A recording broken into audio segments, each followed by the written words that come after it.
Good morning, everyone. Welcome to the webinar AHK Lecture Series Economic Development Perspective in Morocco.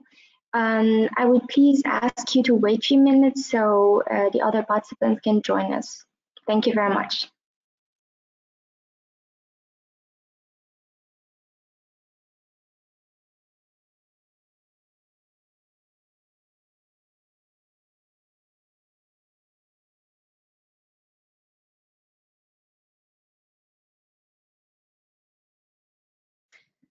Okay, great. I can see that we're already a lot there. So we will just start right now the webinar. So as I said, welcome and good morning to everyone to this webinar AHK Lecture Series Economic Development Perspective in Morocco, organized by the German Chamber of Commerce and Industry in Morocco in cooperation with the World Bank. So my name is Sarah Plançon, and I work for the marketing and communication of the AHK Morocco, and I am absolutely delighted to be the moderator of this webinar session. So to conduct this webinar, I am pleased to welcome Mr. Andreas Benzel, the CEO of the AHK Morocco, and Mr. Díaz-Cassou, Senior Country Economist from Morocco of the World Bank. So before handing the microphone over to our panelists, a few words to the participants about the flow of this webinar.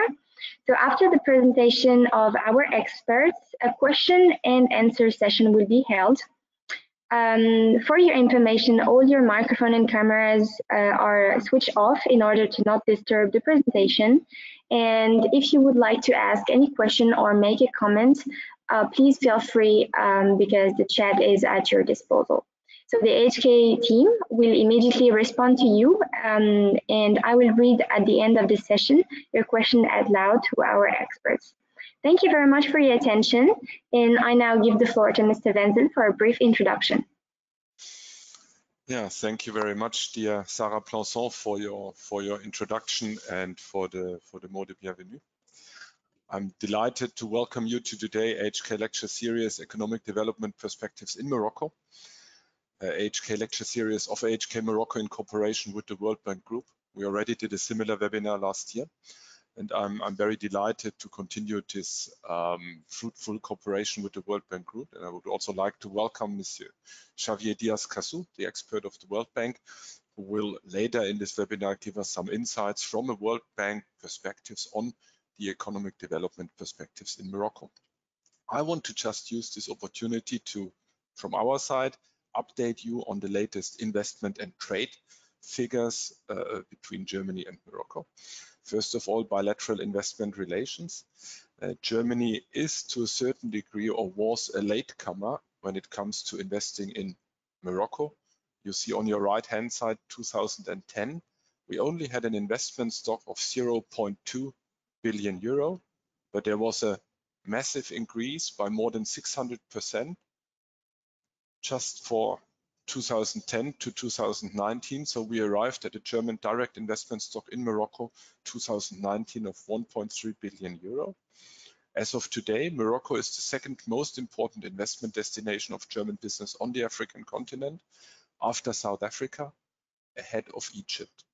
And talking about our bilateral investment relations, there is currently 87 German investors in Morocco.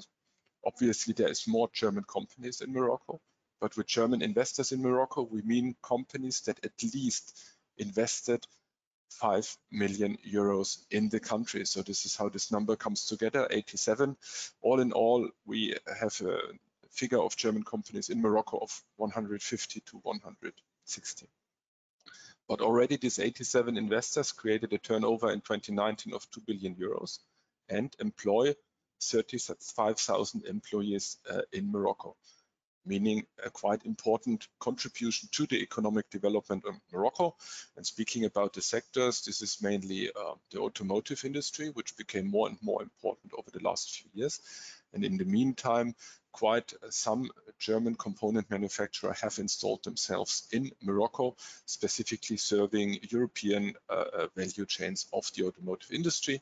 But we're also talking about electronics industry, about chemical industry, and other sectors of investment activities of German companies.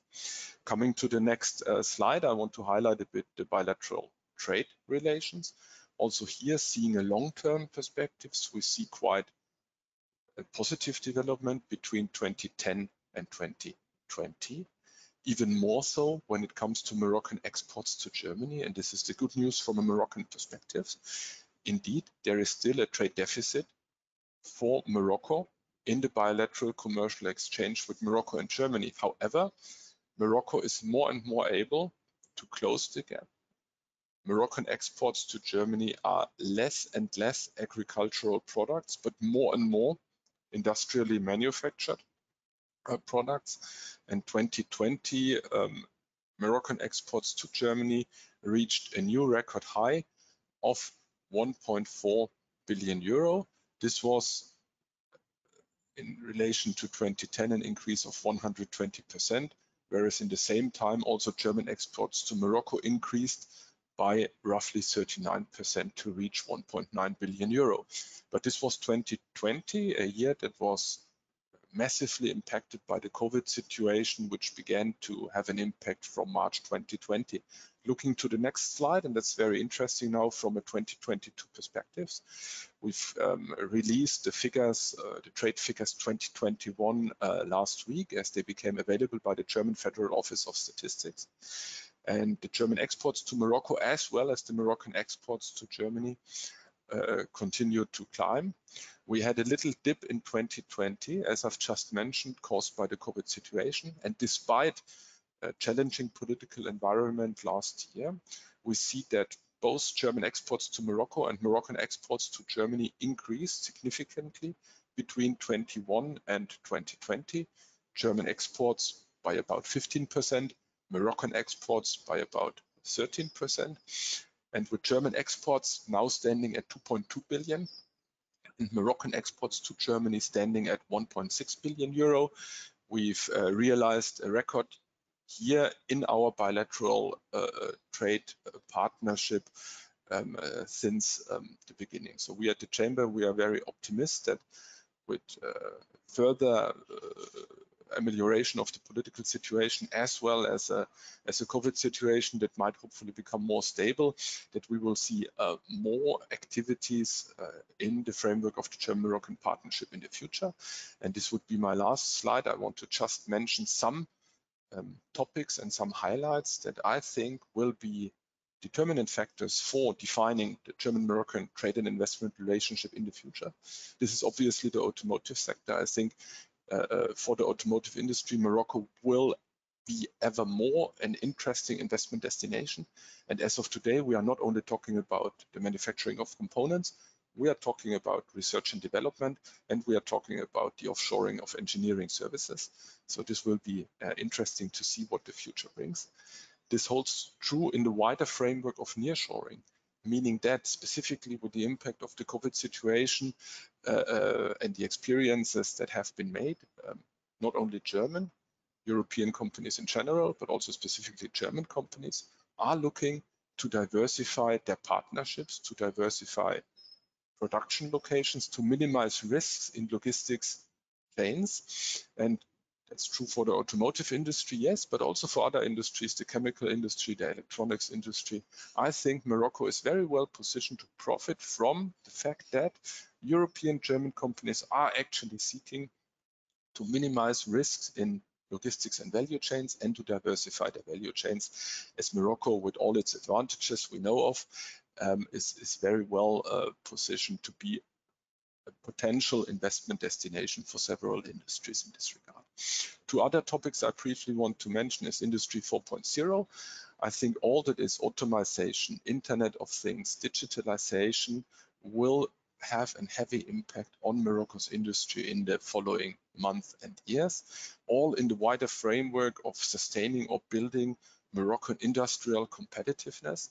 And Germany is a very strong, competent and willing partner to support Morocco and Moroccan industry in their efforts to actually reach a higher degree of international competitiveness. Last but not least, ecological transformation, a wide topic. We are talking about further investment in renewable energies. We are talking about the definition of a joint partnership to produce green hydrogen, but we are also discussing the decarbonization of industries and at the end of the day, the decarbonization of economies. And looking at Germany as one of the leading nations in this regard on the European continent, and for sure Morocco playing the same role on the African continent, we all know that it makes very much sense and creates a win-win situation if Germany and Morocco work together to develop a framework of an ecological transformation of our economies that will not only impact Germany and Morocco, but that will impact also Europe and the African continent. And I'm quite sure that this topic was also at least somehow mentioned, somehow discussed yesterday in the meeting between the two foreign ministers, Nasser Bourita, foreign minister of the Kingdom of Morocco, and Annalena Baerbock, the new German minister for foreign affairs in Berlin. With these few words of introduction and a bit setting the scene and defining actually few trends and topics and presenting the latest figure in our trade and investment relationships, I would give back to Sarah Plançon, and I'm very much looking forward to the presentation of Javier Díaz-Cassou from the World Bank. Thank you very much. Thank you very much, Mr. Wenzel, for your introduction. I will now ask to Mr. Diaz to share his presentation.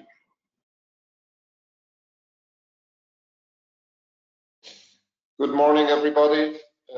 It's a great pleasure to be with you today. As already mentioned, my name is Javier Díaz, and I'm the World Bank Country Economist for Morocco. Let me share my screen before I begin.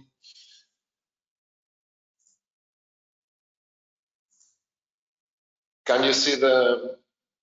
We can see your screen. Yes, on full screen, it's perfect. Okay. Good. So today I'm going to present the key results from a recent report that we published in the month of November. You can find the full report on the webpage of the World Bank. This time we decided to publish the report in French only, although you have an executive summary in English in case you want to look at some of the key messages. This is what we call the Morocco Economic Monitor. It's a biannual publication that we publish usually in spring, summer, and fall, winter, which usually has three big sections. The first one, which is more conjunctural, analyzing recent trends. A second one presenting the main projections and an assessment of key risks from the World Bank team. And finally, a special focus, which usually concentrates on a more analytical piece that we consider particularly relevant. In this edition, we provide some analysis of the new development model that has been released by the Moroccan authorities a few months ago. This was a product that has received a lot of attention in Morocco. It was prepared by an independent commission headed by Mr. Ben Moussa, who is now Minister of Education, and which really provides a vision for the Morocco of 2035. So essentially, what our special focus does is to analyze the ambitions of the new development model, in particular in terms of economic growth. It is a very ambitious model, envisaging the doubling of per capita GDP between now and 2035, and we analyze what should happen, what needs to happen for these ambitious targets to be met. Let me begin first by some analysis on recent developments. As tends to be the case these days, this type of presentation always begins with some epidemiological data. As you probably know, Morocco has undergone a third wave of contagions that began late in 2021 and which probably reached its peak about a couple of weeks ago. We are now seeing quite a sharp reduction in the number of cases and casualties, but still it has been an important third wave, which has led to severe restrictions in international travel, and which therefore has had an impact on some sectors of the economy, in particular tourism.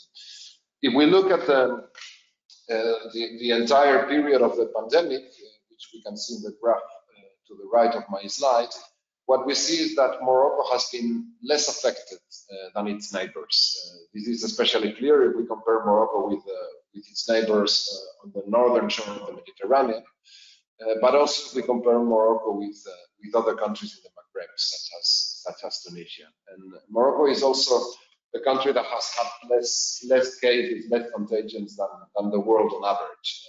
I'm talking, of course, cases per million. So the question is, a first question that poses itself is why that is the case? What has happened in Morocco that has allowed it to handle the pandemic better? At least that's what the data supports. Well, this is a question that probably it's still too early to reply. I'm sure that we are going to be studying this for many years to come. But I think that we have some elements that enable us to provide some hypothesis of what has happened in Morocco. What I show in the graph to the left is a plot where every dot is a country. On the horizontal axis, I have the stringency index. That's an index that has been developed by Oxford University, which essentially captures the restrictions, the level of the restrictions, the social distancing restrictions that have been imposed by the authorities since the beginning of the pandemic. This is an average for the entire duration of the pandemic. And on the vertical axis, I show the cumulative cases per million. And what we can see there is that there seems to be a clear negative relationship between the two indicators, implying that the countries that have been more strict in terms of social distancing have also managed to have less COVID cases. What is interesting in the graph is that Morocco is clearly below the trend line. What does that mean? That means that Morocco has been more strict than would correspond to the gravity of the pandemic. It's one of the countries of the world that has resorted to stricter social distancing measures, and that's certainly one of the factors that explain why the number of cases has been lower. And in fact, as you may know, up until just a few days ago, it remained the only country of the world that had its border closed up until the opening on February 7th. So first element is these restrictions that have been particularly strong in Morocco. The second graph shows the plots. Again, the same countries. The horizontal axis is GDP per capita, and the vertical axis is the number of vaccines per 100 inhabitants. What we see there is a clear positive relationship between these two variables. This is something that is very well known. Wealthier countries have been better able to vaccinate their populations than poorer countries. And again, Morocco stands out because it is clearly above the trend line, which implies that it has been much better able to vaccinate its population than countries at its same level of development. It just points at the very successful vaccination campaign that has been unfolded in the kingdom for already more than a year. Why I emphasize these points? I emphasize these points because they have important economic implications. What we can see on the graph to the left is the evolution of Morocco's GDP growth compared with the MENA region. I distinguish between oil importers and oil exporters because they are very, very different. But what is interesting there is that the oscillations of the Moroccan economy have clearly been much wider than in the rest of the region. So the recession in 2020 was sharper, with a 6.3 contraction, and the expansion, the rebound in 2021 was also much stronger than in the rest of the region. Well, we don't have end-of-year data, but there are some estimates that point that the Moroccan economy might actually have grown by more than 7%. We have a slightly lower number, but still, this is a very solid rebound, which will allow Morocco to basically cover the GDP losses that it suffered in 2020. Part of these wider oscillations are due to what I showed before. The tighter restrictions led to a sharper interruption of economic activities in 2020, in particular during the lockdown, which saw a contraction of real GDP of 15% year on year, which is huge. But the vaccination campaign in 2021 probably also helped to normalize economic activities and contributes to explain this rebound. There are as well other factors that explain why the Moroccan economy has had wider oscillation than the rest of the region. The main one being the weather, the precipitations. 2020 was an extremely dry year with a very severe drought, which affected cereal production with very, very low cereal production. So large contraction of agricultural GDP. And in 2021, instead, we had a very, very high crop due to good rainfall in the months that matter for cereal production. So we saw agricultural GDP growing by almost 20%. And this is a pattern that we are seeing increasingly in Morocco, and which probably is related with climate change. But there is a variability in rainfall patterns that is intensifying in recent years. And this contributes to explain a very large portion of the volatility of growth in the economy. Agriculture represents 12–13% of GDP, so it's not a massive sector for Morocco. But what is interesting is that it explains more than 35% of the volatility of GDP growth. So it is rainfall and oscillations in rainfall are a major source of macro volatility.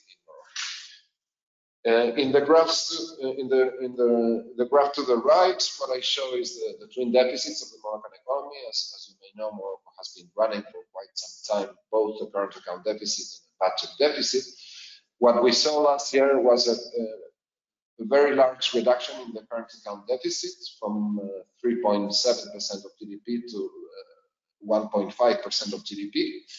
And this was due essentially to the collapse of imports, especially energy imports in a year of low energy prices, but also to a somewhat surprising development in Morocco and elsewhere, which has been the very solid growth of workers' remittances sent from the countries where the Moroccan diaspora is located.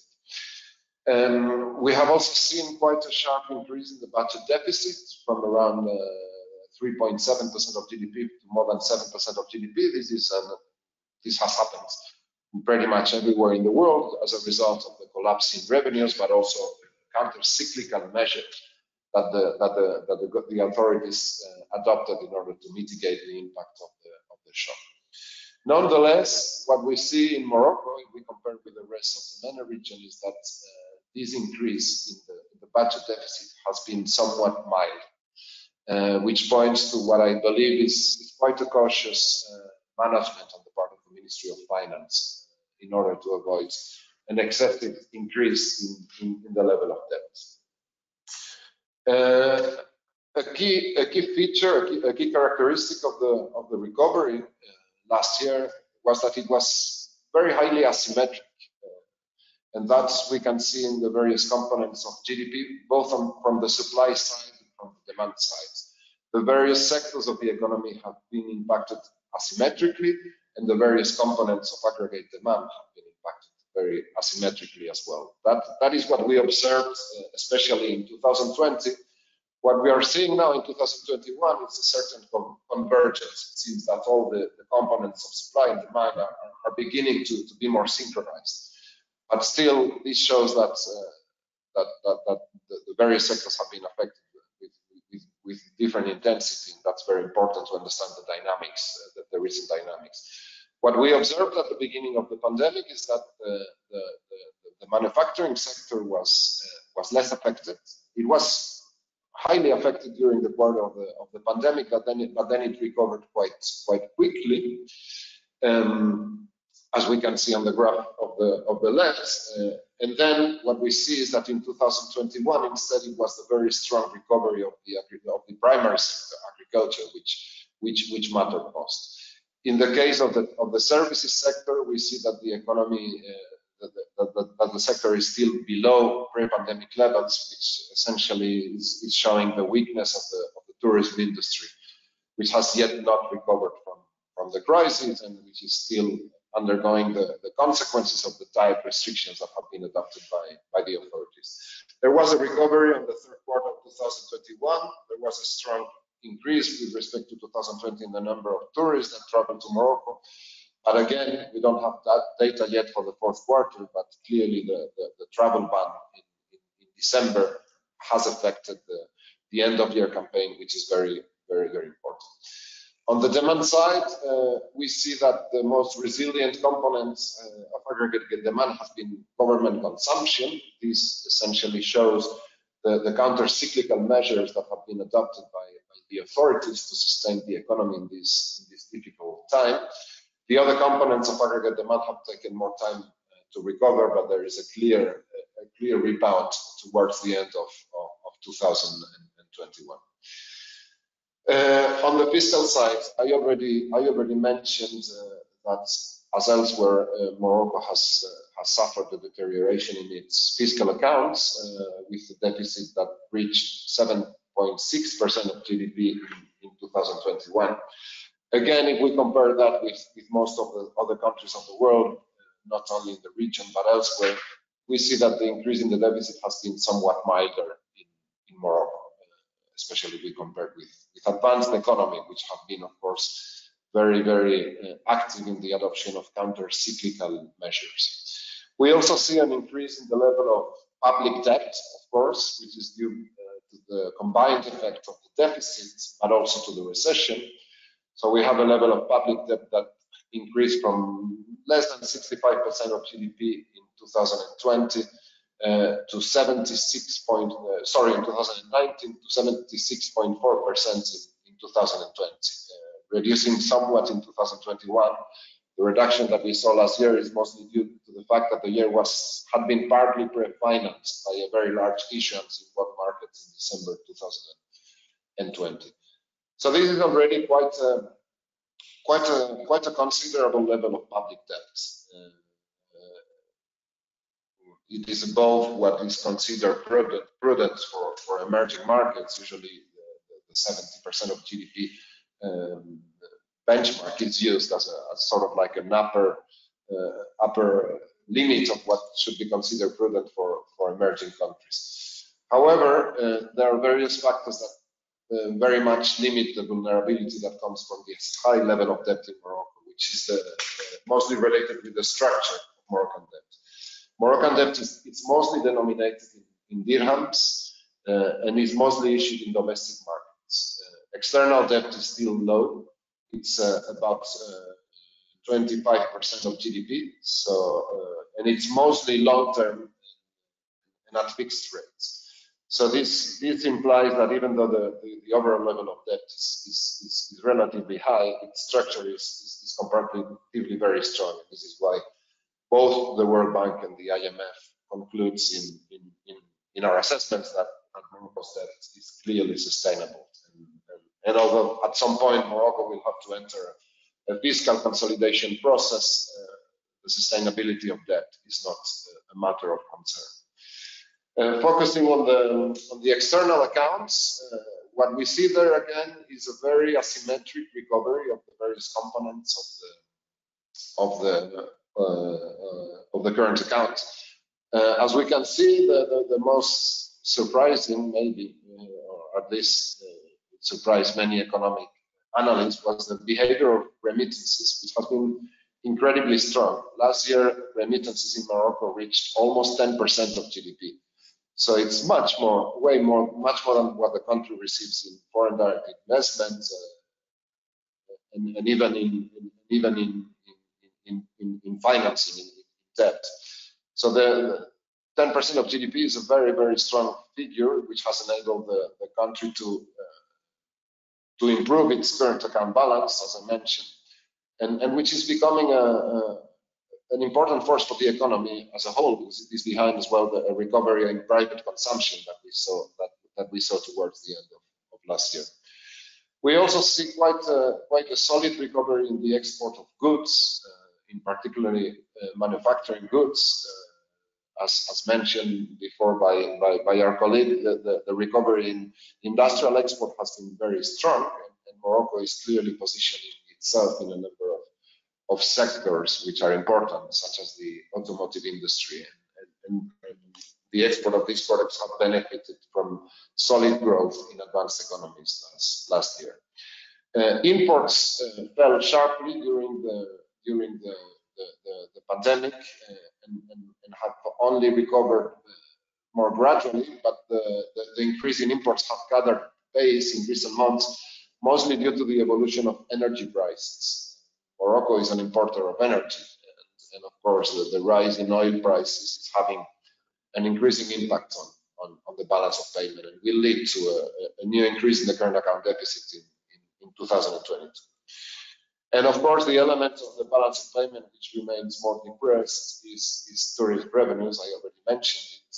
Some recovery in the third quarter of 2021, but still way below pre-pandemic trends.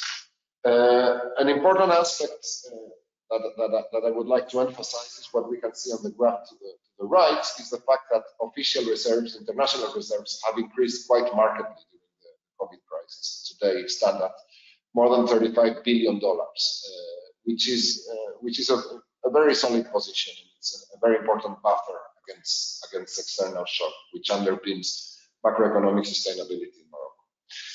Focusing next on the financial sector, what we saw is, despite the various guarantees programs that were put in place by the authorities, we saw quite a reduction, contraction in the volume of credits in Morocco, which is of course a source of concern. And again, this asymmetry, which is the main feature that we observed in the recent months, while some components of credit have recovered quite sharply in recent months, like consumer loans and real estate loans. What is a source of concern is the fact that equipment credits, which are more related with private investment, remain quite depressed in Morocco, which might suggest that private investment is struggling to recover from the crisis.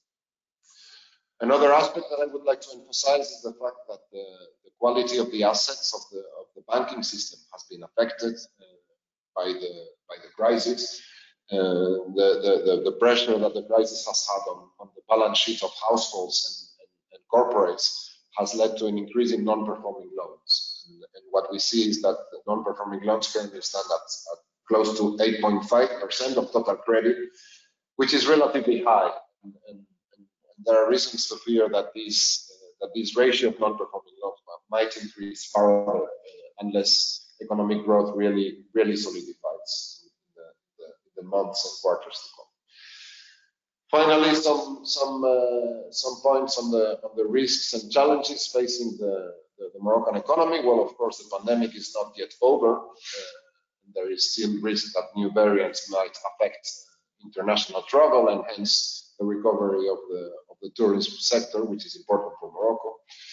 There are many uncertainties at the global level. We know that growth is beginning to decline in advanced economies, and therefore this increase in external demand, which was a factor behind the recovery in Morocco, might weaken somewhat.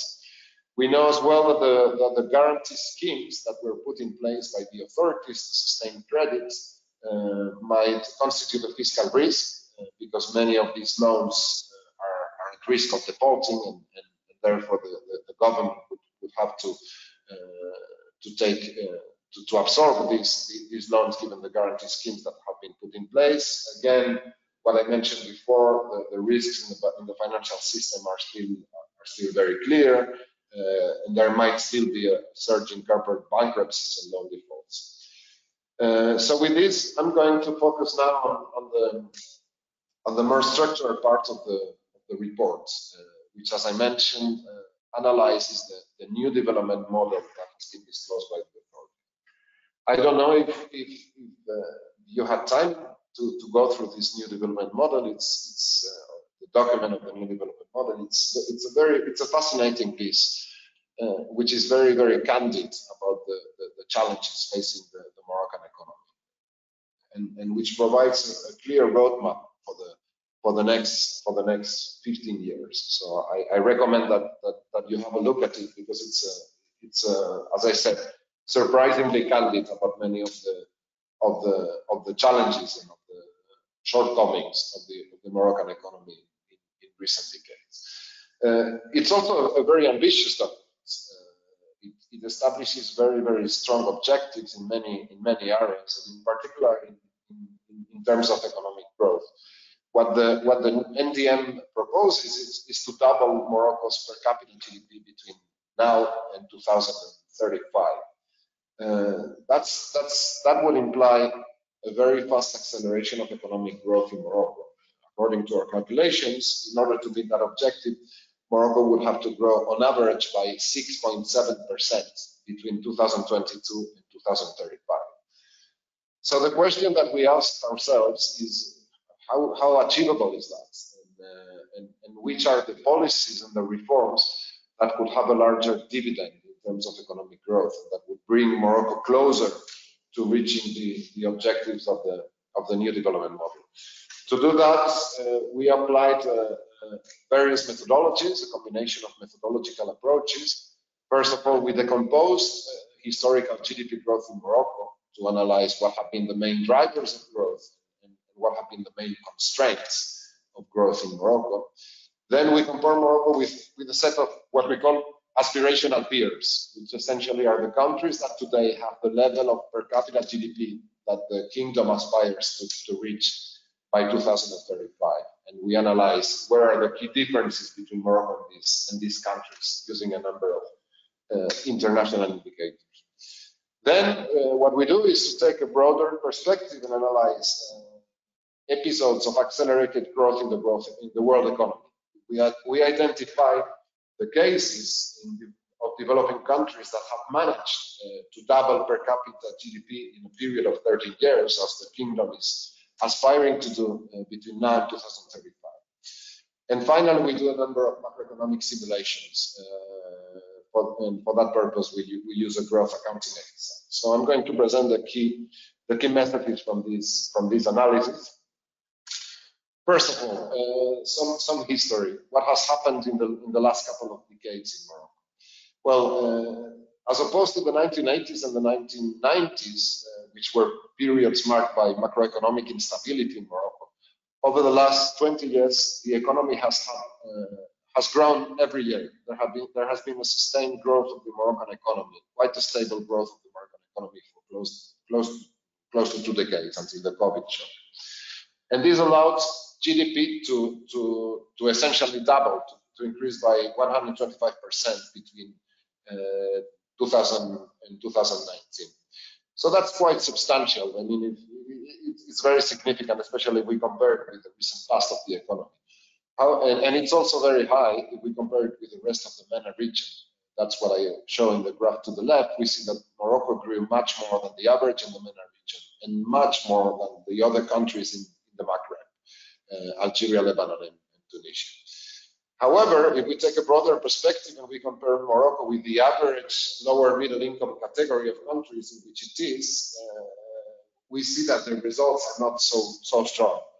The Moroccan economy experienced less growth than lower middle income economies, than upper middle income economies, and in general than developing economies. So this puts in perspective the achievements of the past 2 decades.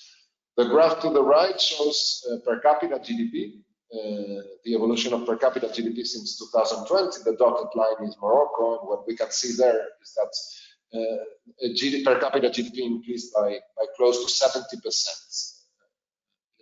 during this period, which is quite substantial. It's way above other countries in the MENA region. But again, it's much more modest if we compare it with average middle income economies and especially with lower middle income economies, which is the category where Morocco is. So if we decompose growth and we see what has happened over the past decades, that's what I show on the graph to the left. Well, first of all, what has happened with growth? Growth has tended to decline. We saw relatively high rates of growth in the 2000s, on average around 6%, a little bit less than 6%, and then a clear deceleration of economic growth in the 2010s, which was linked with global factors, and especially with the global financial crisis and the European debt crisis, which had quite an impact on Morocco. but also to more structural aspects, some limitations of the Moroccan model of development. If we decompose growth, we can see that with a very large difference, what has driven economic growth in Morocco is investment, is the capital stock. The increase in capital formation explains more than half economic growth between 2000 and 2029. And this reflects the fact that Morocco is one of the economies of the world which has invested most as a share of its GDP. Average gross capital formation between 2000 and 2019 has been 32% of GDP, which is very, very high, even higher than many Asian economies. And one of the questions that often emerges in Morocco is why such a high investment rate has not led to the rates of growth that have been seen in the East Asian economies that have made similar investment efforts. And that's a very relevant question for Morocco. Instead, and that's probably the most worrisome development, total factor productivity has been a minor contributor to growth. It has contributed to less than 25% of growth. And what is perhaps more worrisome is that this contribution of productivity to growth has tended to decline. It was higher in the 2000s than in the 2010s. We know that the economic literature is very clear that in the long term, productivity is the main determinant of the level of development of countries. So this is clearly a problem for Morocco. Another message that is important from this slide is the fact that labor has been also a relatively minor contributor to growth. Less than 25% of growth has come from labor. And this is a somewhat surprising development because Morocco is in the middle of a demographic transition. This means that every year the number of working age population is increasing very quickly. And it illustrates what probably is the main structural problem that Morocco faces in its process of development, which is the low inclusion of young people and women in the labor force. So this exclusion from the labor force is clearly constraining growth. And that's a problem that is very clearly identified in the new development model. The second exercise compares, as I mentioned, Morocco with what we call aspirational peers. So we compare Morocco with countries that currently have twice the level of per capita GDP.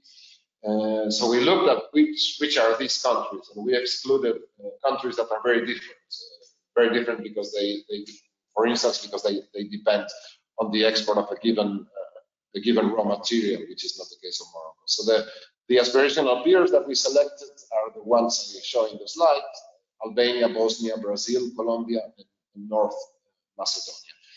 And the indicators that we use to compare Morocco with these countries are, in this slide, the indicators from the Global Competitiveness Report of the World Economic Forum. What we see there is a very interesting graph, which shows that Morocco has very clear strengths and very clear weaknesses if we compare it with these aspirational peers. On the strength, the clearest strength is macroeconomic stability, much more stable than the aspirational peers. It has also a financial system that is comparatively very well developed, larger than in the other countries, and it has also an infrastructure stock which is much stronger than the one of the countries that currently double its level of per capita GDP.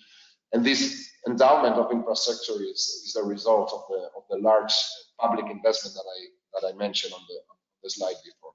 So these are clear strengths on which Morocco can leverage for its future development. However, it has also clear weaknesses, which mostly come from the human development dimension, and that we see in the health dimension, we see in the skills dimension, and we see in the labor market dimensions. And this emphasizes the fact that maybe over the past decades, Morocco did not give sufficient attention to human development as a pillar of its development strategy. And that is something that the new development model wants to address. Using the worldwide governance indicators, which is what produced, as you may know, by the World Bank, we get a similar picture. In some areas, Morocco is better placed than than the aspirational peers that we use as a comparison. And in some others, it has a clearly weaker position. So in terms of strengths, we see that rule of law and the control of corruption is comparatively stronger in Morocco. So that's an asset. And in terms of weaknesses, probably the most worrisome development that we see here is the bad quality of the regulatory framework, which clearly lags behind that of its aspirational peers, and which points at another area mentioned as well in the new development model that which probably needs a lot of work, which is the regulatory framework in Morocco. And this is an area that on which major reforms are still needed in the country. So the third exercise, as I mentioned, we take economic growth episodes in the world economy and try to analyze what are the features of the countries that manage to grow at the pace that Morocco needs in order to double per capita GDP in 13 years. So this is the distribution that we obtained, looking at all the 13-year windows of time between 1980 and 2020 for all developing countries of the world. And what we see is that the targets that Morocco had set for itself is ambitious, but is clearly not unachievable. There are 70.4% of total episodes in developing countries where developing countries have actually managed to double per capita GDP. So this is not an unachievable objective.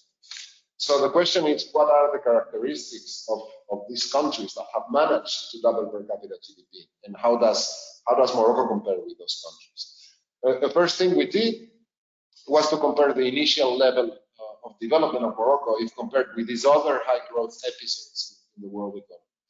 And what we see is that Morocco departs from a higher level of per capita GDP.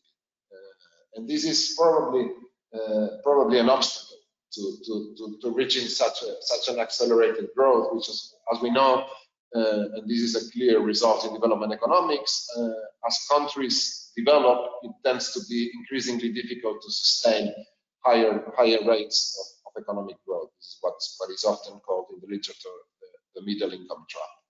Morocco might already be in this middle income trap, in which it's difficult to find sources of growth sufficient to sustain the high rates that the kingdom would need for the next 13 years.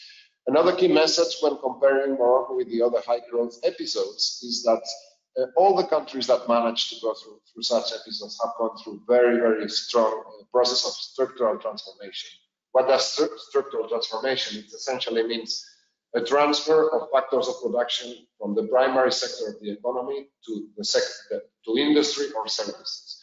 All the countries that have succeeded in really making a development jump have gone through such processes. Unfortunately, although Morocco has already made important progress in the development of a modern manufacturing sector, the structure of its economy has been quite stable. The relative size of the secondary and tertiary sectors of the economy has not grown sufficiently, and therefore not enough factors of production have been transferred to more productive sectors of the economy, and that has been a drag on economic growth. Finally, I will be very quick on this. We do a number of macroeconomic simulations. Essentially, what we try to do is to change some of the key parameters of the production function of the economy and try to see which are the reforms that would have a stronger impact. And the key variables on which we work is investment, fixed capital formation, productivity, labor force participation, and the educational level. So in the case of investment and productivity, what we do is simulate a scenario in which Morocco converges to the average that we have seen in high growth economies during the 21st century. In the case of labor force participation, we simulate a scenario in which Morocco manages to reach the objectives of the new development model, which is to reach a female labor force participation of 45%. And regarding the educational level, we accelerate the increase in the number of years of education of the population, which is an outcome that would be possible if Morocco includes more youth in the labor force, because we know that the Moroccan youth is better educated than the people that are today in the labor force. So very quickly going through the results, what we see is that clearly what would have the greatest impact on growth would be an increase in productivity. A convergence towards the average level of productivity growth that we've seen in the high growth economy would increase economic growth in Morocco by 2%, which is a lot. If we add to that the policies to include women in the labor force, the economic growth could increase by a further 1.3%. An increase in the capital stock in investment to the average in high growth economies would add another 0.7% of growth, and the scenario on education adds another 0.4%. So this is, of course, the result of simulation, so we have to take them with a pinch of salt.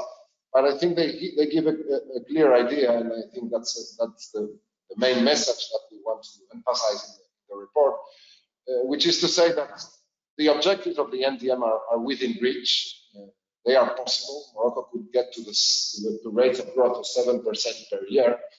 But to do that, it really needs to intensify the structural reform agenda, and especially the structural reform agenda that is related with productivity growth, relieving the constraints that are slowing productivity growth in the country, that are slowing the transfer of workers and capital towards high productive sectors.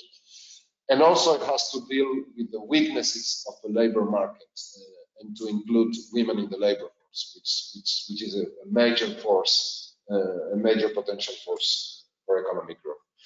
So with this, I will stop here. Over to you. I will happily respond to questions. Thank you very much.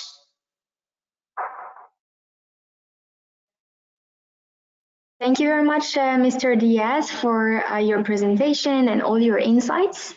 I'm also going to share my camera.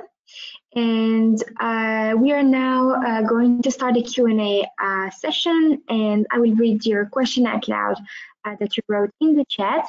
So feel free to all the participants to ask any question you may have in the chat, and I will read them. So the first question would be from Mr. Wenzel. So maybe Mr. Wenzel, you can switch on your camera and your microphone. So the first one is how the AHK Morocco can help Moroccan exporters to find clients in Germany. This is indeed a very interesting question, and a topic that over the last few months we intensified our efforts. I mean, I briefly mentioned that there is a growing trend of exports of manufactured products from Morocco to Germany, and as AHK Morocco, we are part of several initiatives to intensify this trend. First and foremost, there is a sourcing initiative of a German association, which is the BMÖ, the Association for Supply Chain, Logistics and Sourcing, where we actually also specifically address the need of German buyers to find sourcing in Morocco.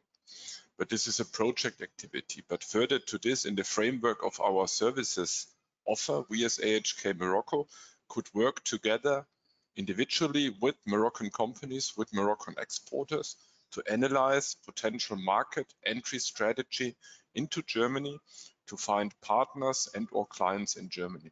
And this is something where I would highly appreciate your direct contact. If you are interested, I'm quite sure we can help you, depending on the sector, the product we are talking about, the specificities, to find a market in Germany as well.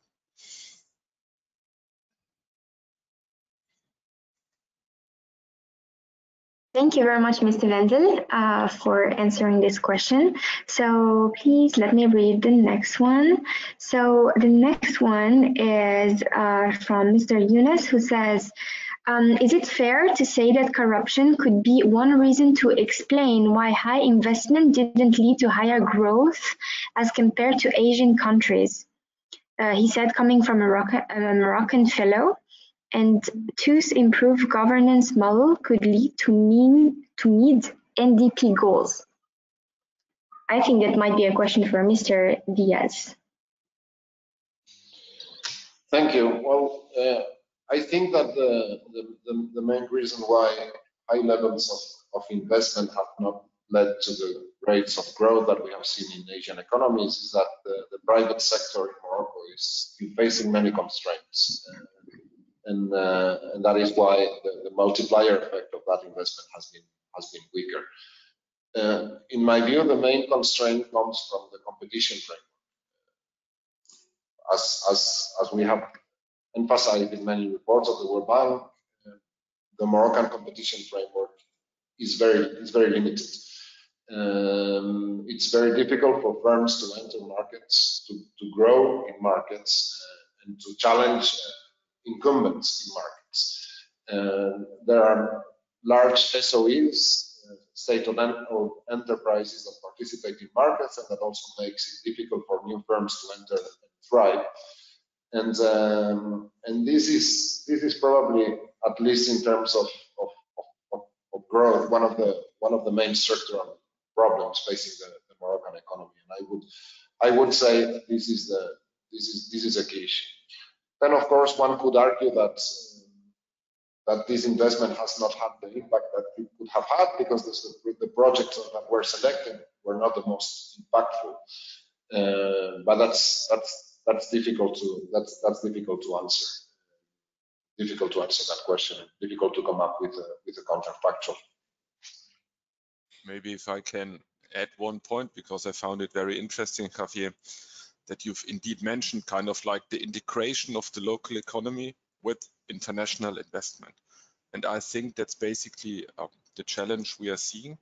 That's also something that is at the heart of our daily work. Yeah, how do international investment activities, for instance, of German companies in Morocco, go together with strengthening local mid-sized Moroccan companies? Because more than often, obviously, because of competences, because of financial ability, because of the actual positioning of the project, there is a cooperation with large Moroccan companies, with so-called SOEs or other large companies.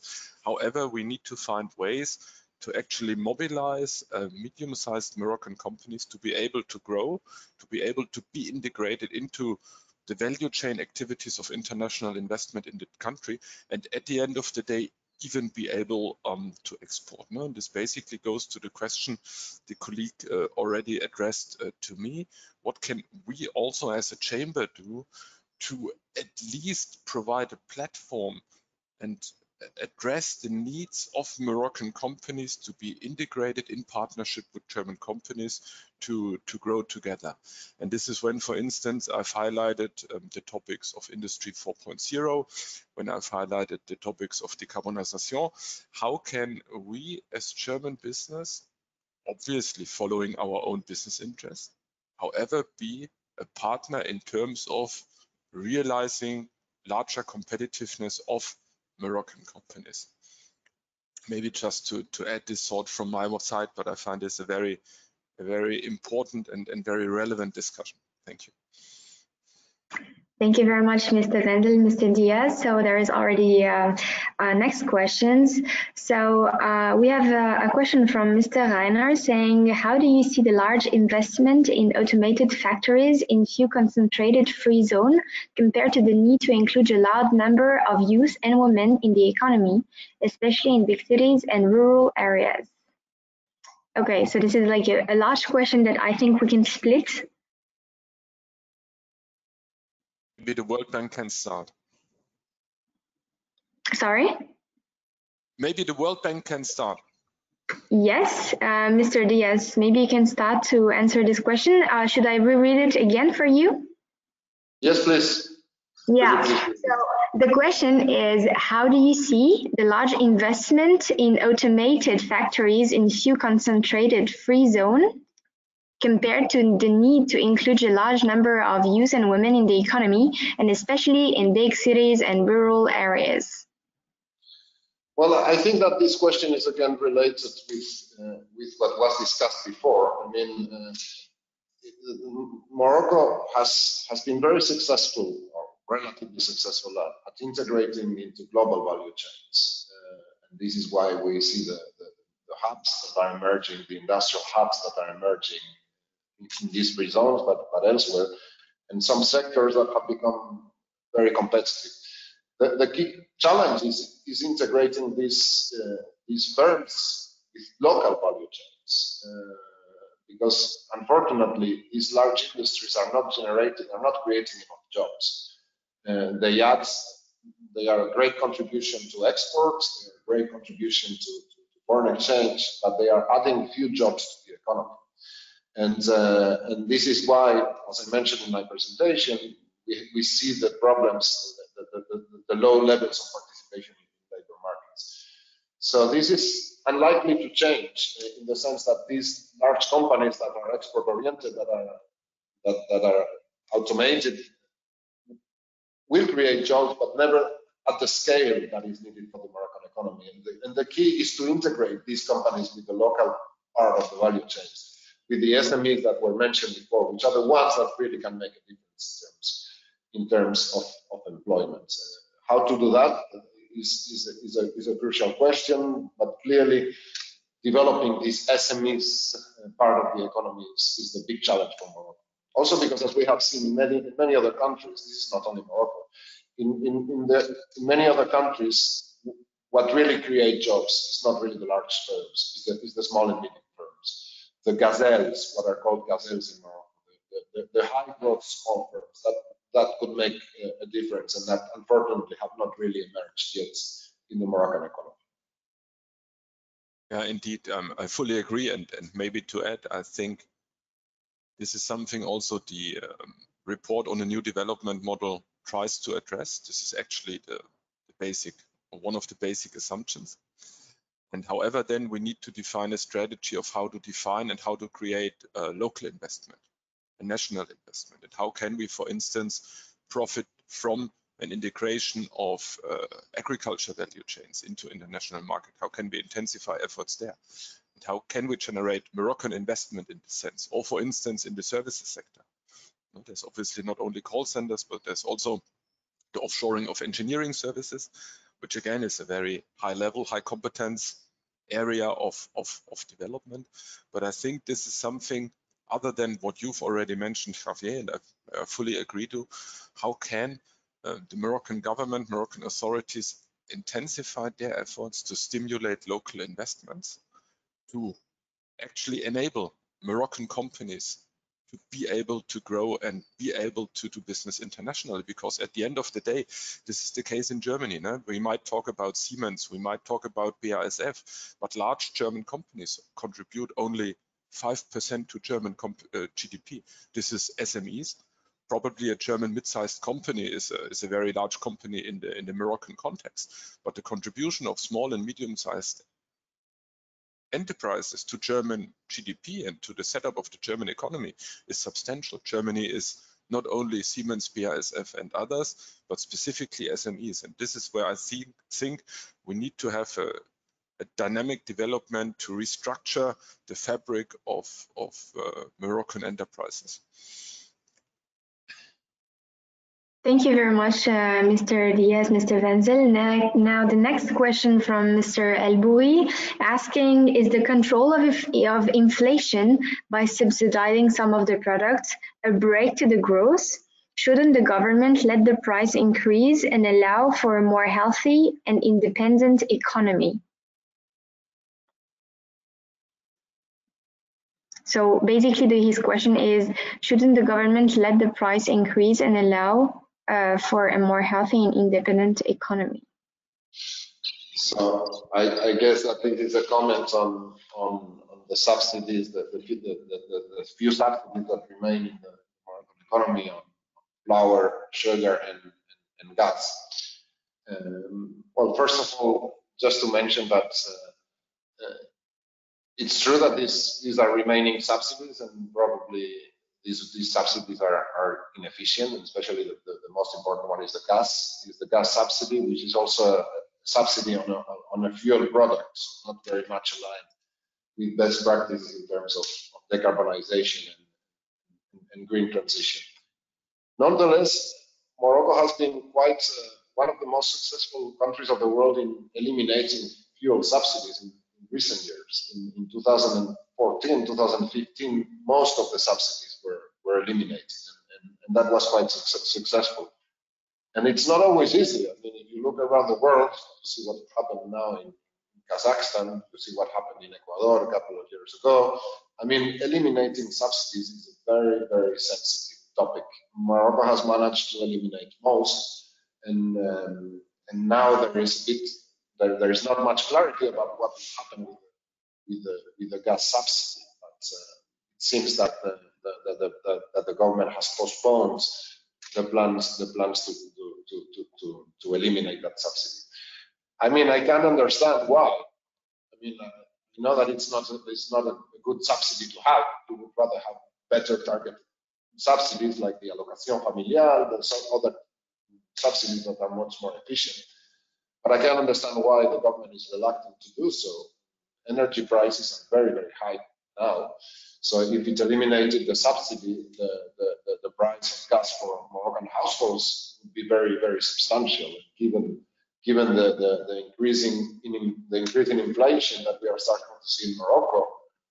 Clearly, that would be a measure that would have an impact on households, and especially on poorest households. So to summarize, I mean, ideally, I think that this subsidy on gas should be substituted by another subsidy, better targeted at poor families, more efficient and more climate friendly.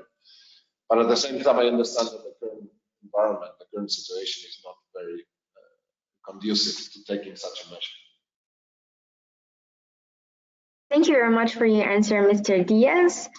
And we're going to switch to the next question from Mr. Steiner, asking, what are the chances, in view of the economic data, that Morocco will further liberalize foreign exchange of its currency? Sorry, can you repeat? So Mr. Steiner is asking, what are the chances, in the view of the economic data, that Morocco will further liberalize foreign exchange of its currency?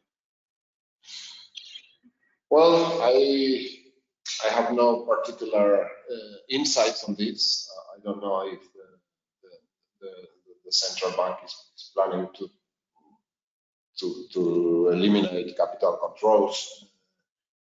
I have no particular insights. I wouldn't know how to answer. Okay, that's just not a problem. That's fine, because we have other questions actually. So we have a question from Mr. Fattah, who's asking, is there a cooperation between AHK and the Moroccan Ministry of Work on how to replicate the German Mittelstand successful model in Morocco? So that might be a question for Mr. Vance. Indeed, that's a good question. I mean, the German economic development of creating its industrial base through small and medium-sized enterprises is specifically inclined in the industrial development of the 19th and 20th century, and is a very specific experience and development that is time and place oriented and has a lot to do also with the actual political and cultural situation. I think it's very difficult to assume that from what we have seen in Germany, one could replicate it in Morocco. However, it could be of interest to see how a country like Germany today is actually trying to continue to foster the participation of SMEs in the economy, and is there lessons that could be derived from it for the Moroccan side. And I think this is something that might be very interesting to discuss in the future.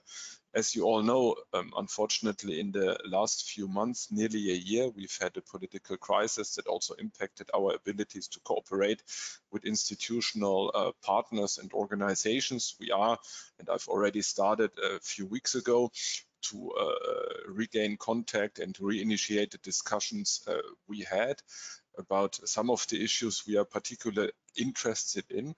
And as I've just mentioned earlier, I think German business and the German development model is very interested in playing a substantial role to assist Moroccan industry to become more competitive on an international scale. And a discussion on what basically is Germany doing to foster participation of SME in the economy, and how can we support SMEs to be more competitive? How can we support SMEs to be integrated in international value chains? And export is for sure a very interesting debate and a very interesting topic to follow in the future. Yeah. Thank you. Thank you very much, Mr. Wenzel, Mr. Diaz. We are coming to the end of this webinar, so I invite all the attendees to contact the AHK Morocco for more information if needed. And I also would like to inform our audience that you can watch the replay of this webinar on our YouTube channel and follow our news and events on our social media. And I would really like to thank Mr. Diaz and Mr. Wenzel for their contribution and all the participants for their interest. I hope to see you soon for a new webinar session, AHK Lecture series, and have a good day. Thank you very much, and bye-bye to all. Thank you, Javier Diaz. It was a pleasure again to work together with you. Bye-bye. Thank you very much. Bye-bye. Thank you very much. Have a nice day.